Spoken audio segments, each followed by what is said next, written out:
Hello बच्चों। इस lecture में हम लोग डिस्कस करेंगे ओम्स लॉ के बारे में।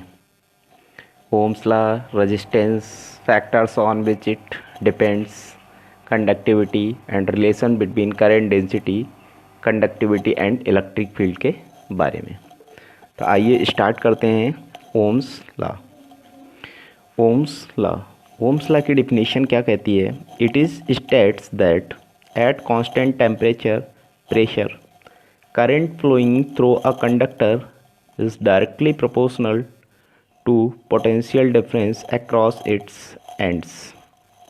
अगर हिंदी में बात करें इसी डेफिनेशन की, तो ओम्स लॉ की हिंदी में परिभाषा होती है, यदि किसी चालक की भौतिक अवस्थाएं ताप दाब में परिवर्तन ना हो, तब उस कंडक्टर के अंदर बहने वाली करंट, उस कंडक्टर से पास होने वाली करंट अनुक्रमानुपाती होती है उस पर लगाए गए विभवांतर के। ठीक है, यदि किसी चालक की भौतिक अवस्थाएं जैसे कि ताप दाब में कोई परिवर्तन ना किया जाए, तब उस चालक से पास होने वाली या बहने वाली करंट उसके सिरों पर लगाए गए विभवांतर के अनुक्रमानुपाती होती है, यानी कि डायरेक्टली प्रोपोर्शनल होती है। अब विभवांतर यहाँ पर जो इसके कंडक्टर के एंड्स पर लगाया गया है वो विभवांतर कितना है? बी। ए और बी के बीच जो इस कंडक्टर पे दोनों सिरों पर विभवांतर है ए और बी पर, वो कितना है? बी। ठीक है, तो बी नेगेटिव टर्मिनल और ए पॉजिटिव। ठीक है, और बहने वाली करंट जो है वो करंट कितनी है? आई। अब करंट इस डायरेक्शन में होगी, क्यों? क्योंकि इससे पहले हम लोग बहुत बार डिस्कस किए हैं कि करंट हमेशा इलेक्ट्रॉन की गति के अपोजिट डायरेक्शन में फ्लो करती है। तो करंट जैसे कि पोटेंशियल हमने यहाँ पर अप्लाई किया है कंडक्टर के बोथ एंड्स पर, तब यहाँ पर देखा कि ये बैटरी का पॉजिटिव टर्मिनल है, तो यहाँ जो चार्ज जा रहा है, यहाँ जो करंट जा रही है वो कैसी है? पॉजिटिव। यानी कि यहाँ जो चार्ज है वो कैसा है? पॉजिटिव चार्ज है। और इलेक्ट्रॉन के ऊपर कैसा होता है? नेगेटिव चार्ज होता है। तो इस कंडक्टर के अंदर के जो इलेक्ट्रॉन्स हैं वो धीरे धीरे क्या होंगे? इस पॉजिटिव चार्ज से क्या होंगे? अट्रैक्ट होंगे और इस डायरेक्शन में फ़्लो करने लगेंगे। ठीक है, तो इलेक्ट्रॉन इस कंडक्टर से कहाँ आएंगे? इस पॉजिटिव की तरफ। जब इलेक्ट्रॉन इस डायरेक्शन में आएंगे और करंट हमेशा क्या होती है? अपोजिट डायरेक्शन में फ़्लो करती है, तो करंट इस डायरेक्शन में फ़्लो करेगी। तो करंट ऐसे जा रही है और इलेक्ट्रॉन ऐसे आ रहा है। ठीक है, तो डेफिनेशन के अकॉर्डिंग क्या है कि करंट क्या होगी? डायरेक्टली प्रोपोर्शनल होगी लगाए गए विभवांतर के, यानी कि पोटेंशियल डिफरेंस के। तो पोटेंशियल डिफरेंस कितना है? V. Potential difference V is directly proportional I, conductor से पास होने वाली करंट। यानी कि इसको हम लिख सकते हैं V is equal to R I, wear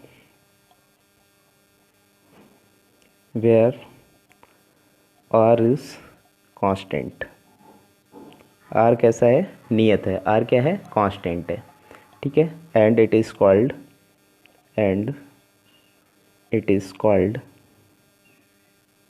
resistance of conductor. कैसा है? आर क्या है? कांस्टेंट है, और इसी को क्या बोलते हैं? इस कंडक्टर का रेजिस्टेंस। क्लियर? अब हम लोग बात करेंगे इसके प्रूफ की, जो हम लोगों ने पढ़ा है B is equal to R I, यानी कि B is directly proportional I. Proof देखेंगे इसका, प्रूफ ऑफ ओम्स लॉ। ठीक है, वी नो दैट जैसा कि हमने जब ड्रिफ्ट वेलोसिटी के बारे में पढ़ा था, तब वहाँ पर देखा था कि करंट, हम जानते हैं कि करंट कितनी आई थी? NE/AVD, ये करंट निकल कर आई थी। ये फार्मूला हमें मिला था I is equal to NE/AVD, जहाँ N क्या है? नंबर ऑफ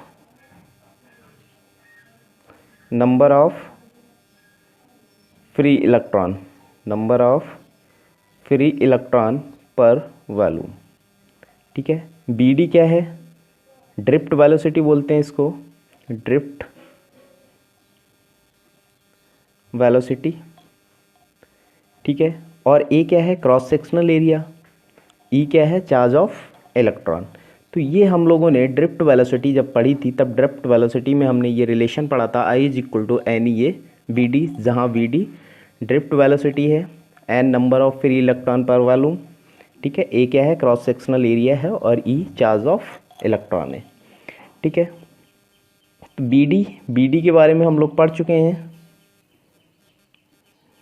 बी डी के बारे में हम लोगों ने पढ़ा है क्या, ई अपॉन एम टाउ, ठीक है। ई क्या है, electric field, E charge of electron, and M, ये हम लोग पढ़ चुके हैं। अब यहाँ से ई क्या है, इलेक्ट्रिक फील्ड है, और ये हम लोग पढ़ते हैं कि potential is equal to E into L होता है, यानी कि V is equal to E into L, ये रिलेशन भी हम लोगों ने पढ़ा है। और ई इज इक्वल टू अगर यहाँ से फाइंड आउट करें, तब यहाँ से क्या हो जाएगा, बी अपॉन एल, और ये बी अपॉन एल हम इस ई की जगह पुट कर देंगे, तब हमारे पास बी डी जो निकल कर आएगा, वो बी डी कितना हो जाएगा, E V upon M into L into tau, ये निकल कर आ जाएगा। ये बी डी की वैल्यू हम यहाँ पुट कर देंगे, तब आई इज इक्वल टू हमें मिलेगा E V upon M into L tau and E A and N, ये टर्म हमारे पास निकल के आएगी। ई और ई कितना हो जाएगा, ई स्क्वायर हो जाएगा, ठीक है, V upon M into L, और यहाँ क्या हो जाएगा, टाउ, क्या बचेगा, एन ए, ये बचेगा हमारे पास। क्लियर है। अब यहाँ से अगर हम बी अपॉन आई कैलकुलेट करें, क्योंकि बी अपॉन आई क्या होता है, रेजिस्टेंस, ठीक है, ratio of potential difference and current is equal to resistance. तो बी अपॉन आई क्या हो जाएगा, ये टर्म ऊपर पहुँचेगी, एम इंटू एल अपॉन क्या बचेगा, N E square tau, N E square tau into A, ये टर्म आ जाएगी। और ये पूरी टर्म क्या कहलाती है, कांस्टेंट, ये क्या कहलाती है, कांस्टेंट, ठीक है, क्योंकि m क्या है, मास ऑफ इलेक्ट्रॉन, l क्या है, लेंथ ऑफ कंडक्टर, n क्या है, number of free electrons, e क्या है, चार्ज ऑफ इलेक्ट्रॉन्स, और टाउ क्या है, रिलैक्सेशन टाइम, और ये है क्रॉस सेक्शनल एरिया। ये पूरी की पूरी टर्म कैसी है, कांस्टेंट। लेकिन कांस्टेंट होगी कब, कब होगी कांस्टेंट, जैसे कि हम लोगों ने डेफिनेशन में पढ़ा था, टेम्परेचर एंड प्रेशर कांस्टेंट।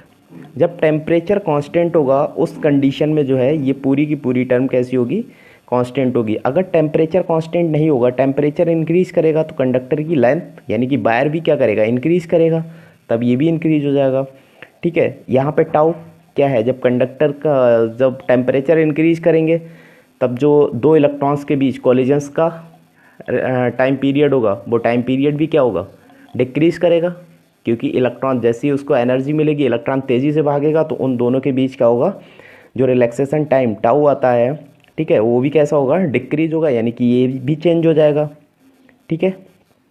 तो ये सारी टर्म्स कैसी होंगी, लेंथ चेंज होने लगेगी, रिलैक्सेशन टाइम चेंज होने लगेगा, नंबर ऑफ फ्री इलेक्ट्रॉन्स भी चेंज होने लगेंगे। क्यों, क्योंकि जैसे ही टेम्परेचर इंक्रीज करेंगे, तो वहाँ पे नंबर ऑफ फ्री इलेक्ट्रॉन्स और बढ़ेंगे। तो ये सारे पैरामीटर्स क्या होंगे, चेंज होने लगेंगे, कब, जब टेम्परेचर कांस्टेंट नहीं होगा। और इससे पहले ही हम लोग डेफिनेशन में पढ़ चुके हैं कि it is states that at constant temperature and pressure. तो ये पूरी की पूरी टर्म कैसी होगी, कांस्टेंट होगी, कब, एट कांस्टेंट टेम्परेचर। क्लियर। यानी कि अगर हम यहाँ चाहें तो लिख भी सकते हैं क्या, एम क्या है, mass of electron constant, L length of wire या कंडक्टर कैसा constant, N number of free electron ये भी कैसे होंगे constant, N E charge of electron ये भी कैसा होगा कांस्टेंट। ठीक है, tau relaxation time between two collisions. ठीक है, ये भी कैसा होगा constant. And A cross sectional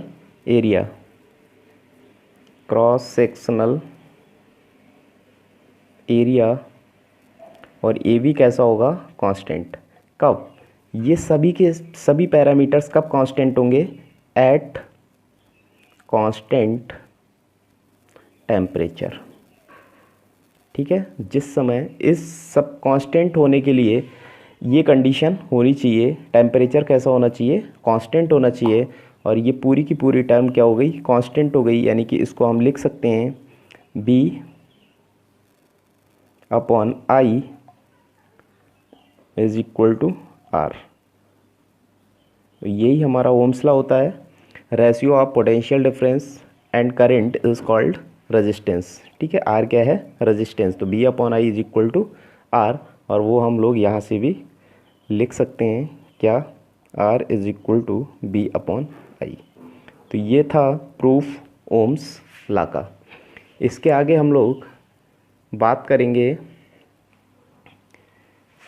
resistance.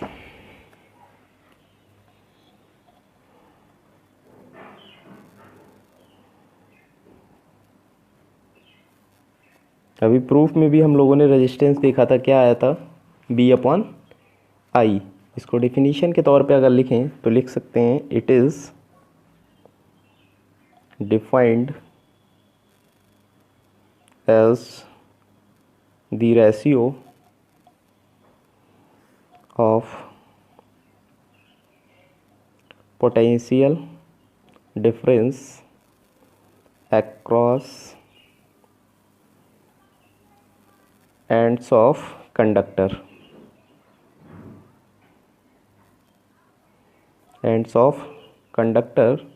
to the current flowing through it। ठीक है, जो कि R is equal to V upon I, और इसकी यूनिट होती है S I, unit is volt per ampere और ओम। ठीक है, इसको हम इस तरीके से रिप्रेजेंट करते हैं। ओम जो है, ओम साइंटिस्ट थे एक, उनके नाम पर इसकी यूनिट रखी गई है। ठीक है, इसके बाद बात करते हैं factors on which it depends. ठीक है, कि कौन कौन से फैक्टर्स डिपेंड करेंगे इस पर। Factors on which it depends.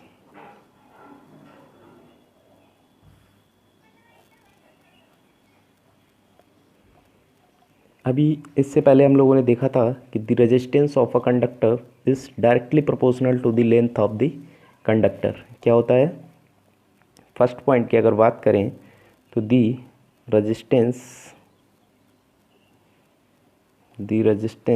Of a conductor directly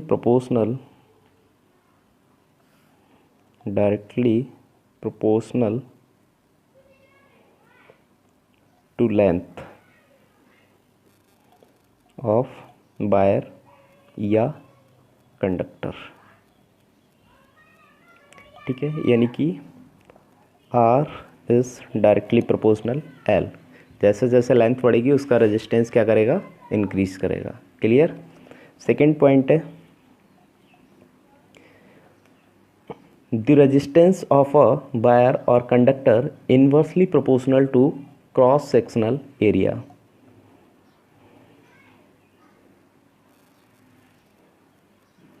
the resistance inversely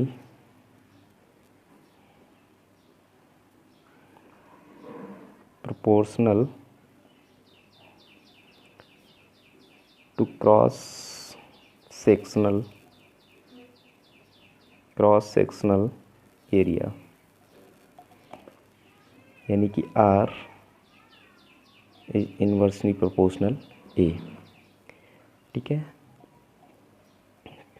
third जो है नेचर ऑफ मटेरियल पे भी डिपेंड करेगा। अगर इसको हम दे दें इक्वेशन नंबर 1, इक्वेशन नंबर 2, तो फ्रॉम इक्वेशन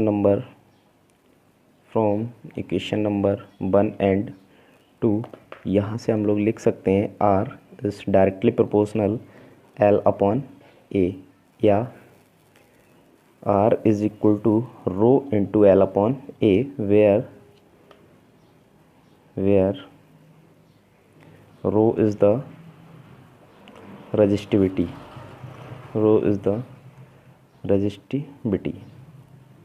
ठीक है। रो क्या है? रेजिस्टिविटी है इस कंडक्टर की, जो कि कभी चेंज नहीं होती है। क्लियर? यानी कि हम आर इज इक्वल टू यहाँ से क्या लिख सकते हैं, R equal to rho into L upon A. Clear? अब अगर बात करें कंडक्टिविटी की, ये क्या हो गई? रेजिस्टिविटी। तो कंडक्टिविटी की अगर बात करें तो कंडक्टिविटी क्या हो जाएगी? कंडक्टिविटी, ठीक है। कंडक्टिविटी होती है the reciprocal of resistivity,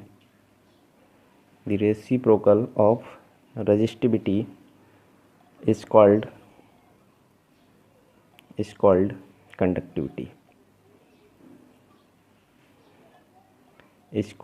conductivity, यानी कि इसको सिग्मा से रिप्रेजेंट करते हैं तो sigma is equal to 1 upon rho, और रो इज इक्वल टू क्या हो जाएगा? R into A upon L. यानी कि यहाँ से हम लिख सकते हैं आर ए अपॉन एल, ये एल ऊपर चला जाएगा तो क्या आ जाएगा? Sigma is equal to L upon R A, sorry. Clear है? सिग्मा इज इक्वल टू क्या हो जाएगा? L upon R A. तो इसकी कंडक्टिविटी क्या हो जाएगी? Sigma is equal to L upon R A, और इसकी यूनिट होती है ohm inverse metre inverse. Clear?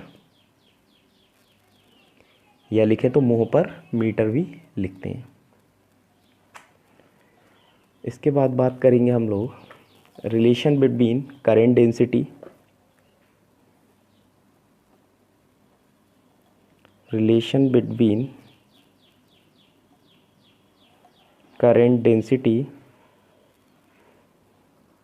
And conductivity and electric field. ठीक है, इन तीनों में क्या रिलेशन है इसके बारे में हम लोग डिस्कस करेंगे। वी नो दैट जैसा कि हम जानते हैं potential difference V D is equal to क्या होता है? अभी इससे पहले भी पढ़ा था, ई टाउ अपॉन एम, यही निकल के आया था। एंड करंट डेंसिटी जे की अगर बात करें तो जे निकल के आया था एन ए वी डी। ठीक है, अब बी डी क्या है? ड्रिफ्ट वेलोसिटी, और बी डी की वैल्यू ये निकल के आई है। तो यहाँ करंट डेंसिटी की जगह क्या रख सकते हैं? एन ई और V D minus E tau upon M. तो यहाँ से ये हो जाएगा E N E square E upon M into tau, ये हो जाएगा। ये निकल के आ गया minus N E square E upon M into tau. But rho is equal to क्या होता है,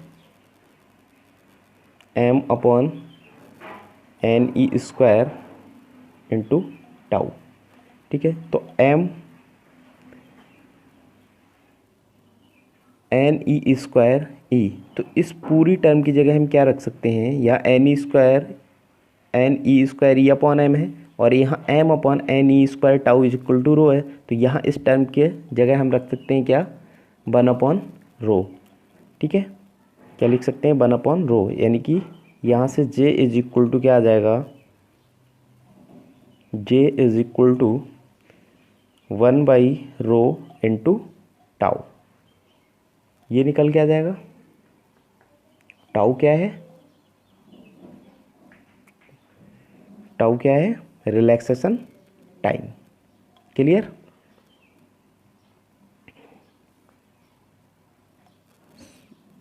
सॉरी, ई बचेगा यहाँ पे, ई, क्योंकि m upon N E square tau is equal to क्या होता है, रो।